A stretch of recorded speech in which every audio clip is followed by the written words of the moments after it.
Bonjour et bienvenue, aujourd'hui on se lance dans une séance de pratique pour vraiment bien maîtriser l'alphabet arabe. L'idée, c'est de tout revoir ensemble, pas à pas. On va commencer par les sons, puis on verra comment assembler les lettres jusqu'à écrire nos tout premiers mots. Allez, c'est parti. Alors voilà le programme du jour. D'abord, on révise l'alphabet au complet, pour être sûr que tout est clair. Juste après, on plonge dans un truc super important, les 4 formes des lettres. Ensuite, on passe à l'action. On va assembler nos premiers mots, puis lire des phrases entières. Et pour terminer en beauté, un petit challenge d'écriture. Bref, tout ce qu'il faut pour que ça rentre. Bon, on attaque par le commencement, la base de la base. Les lettres et leur musique, leur son. C'est vraiment la clé. Si on prononce bien, tout le reste suit beaucoup plus facilement. Alors l'important, c'est d'écouter attentivement. L'idéal, c'est même de répéter juste après moi pour bien s'imprégner du son. On y va ? Ok, c'est parti pour la première moitié de l'alphabet. Je vais les dire une par une, bien distinctement. Écoutez bien. Alif, Ba, Ta, Tha, Jim, Ha, Kha, Dal, Dhal, Ra, Zai, Sin, Shin. Voilà, il faut vraiment prendre le temps de sentir la différence entre chaque son. La répétition, c'est ce qui fait toute la différence, vraiment. Allez, on enchaîne avec la deuxième partie. On y va.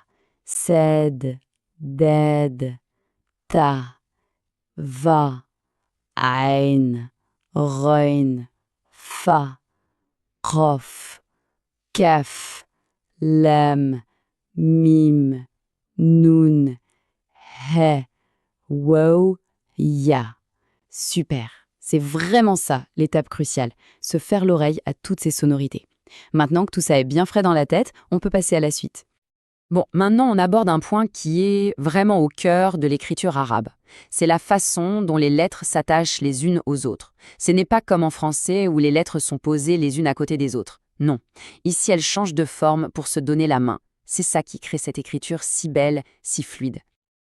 Alors, il faut retenir qu'une même lettre peut avoir jusqu'à 4 visages différents. Il y a sa forme isolée, quand elle est toute seule, sa forme initiale, quand elle est au tout début d'un mot, sa forme médiane, coincée au milieu, et enfin sa forme finale, qui termine le mot. C'est ce système qui est la clé pour tout lier. Regardons ça concrètement avec la lettre ba, c'est un super exemple. Quand elle est isolée, voilà, c'est le ba qu'on connaît. En début de mot, hop, elle s'ouvre sur la droite pour s'attacher à la suivante. Au milieu, elle est connectée des deux côtés, comme un maillon de chaîne, et à la fin, elle s'accroche à la lettre d'avant, et elle retrouve sa forme d'origine, ou presque. Et ce principe, c'est le même pour la plupart des lettres de l'alphabet. À cette théorie, passons à la pratique. C'est le moment le plus simple, je trouve. Maintenant qu'on a revu les lettres et leurs différentes formes, on va enfin les assembler. On va voir comment ces pièces de puzzle s'emboîtent pour former des syllabes, puis des petits mots tout simples. Ok, regardons bien ces combinaisons à l'écran. Je vais lire la première ligne pour l'exemple. Ba, ta, ma. Ja, na, c'est simple, non? L'idéal maintenant, c'est de mettre en pause et d'essayer de lire les 2 lignes qui suivent. Alors ça a donné quoi? La deuxième ligne, c'est ra, ta, sa, fa, na, za. Et la dernière, fa, ka, ma, lama. Bravo, c'est exactement ça. On combine les sons et hop, la magie opère. On lit. Allez, on passe au niveau supérieur. On a fait des combinaisons de lettres, maintenant, on va lire de vraies phrases. Des phrases courtes, mais qui veulent dire quelque chose. C'est là que tout ce qu'on a vu prend vraiment son sens, quand les mots s'organisent pour raconter une petite histoire. Alors, première phrase, lisons-la ensemble, tranquillement. Babou bayetin. Ça veut dire la porte d'une maison. On remarque tout de suite la lettre ba au début de chaque mot qui se connecte différemment. C'est un parfait exemple de ce qu'on vient de voir sur les formes des lettres. Phrase suivante, ja'e at-tiflo, ce qui se traduit par l'enfant est venu. Là encore, on voit bien comment les lettres se lient entre elles, c'est ce qui rend la lecture fluide. Et pour finir cette série, la dernière phrase, kataba al-waladou, ça signifie le garçon a écrit. Et voilà, 3 phrases complètes lues en arabe. Franchement, c'est une étape super importante qui vient d'être franchie. Félicitations. Ok, on a bien fait travailler les yeux pour la lecture, la voix pour la prononciation. Il ne reste plus qu'à faire travailler les mains. On arrive à la dernière étape de notre révision, le test de l'écriture.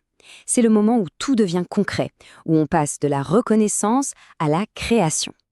Alors voilà 3 mots à l'écran. Kitab, qui veut dire livre, Beit, maison, et Walad, garçon. Le jeu, c'est de faire une petite pause, de prendre de quoi écrire et de tenter de former ces mots en attachant les lettres correctement, comme on l'a vu. C'est de loin le meilleur exercice pour que ça reste gravé. Eh bien, on arrive au bout de cette session de révision. On a fait un sacré chemin. On a revu tout l'alphabet, compris le système des formes, on a lu et même écrit. La question maintenant, ce n'est plus de savoir comment faire, mais quoi écrire. Alors je termine avec cette interrogation pour la suite de l'aventure. Quel sera le premier mot à écrire soi-même, comme ça, sans aucun modèle? Pensez-y. Merci d'avoir suivi et à très vite. Surveillez le cours suivant. Si vous avez des suggestions ou des questions, n'hésitez pas à écrire un commentaire.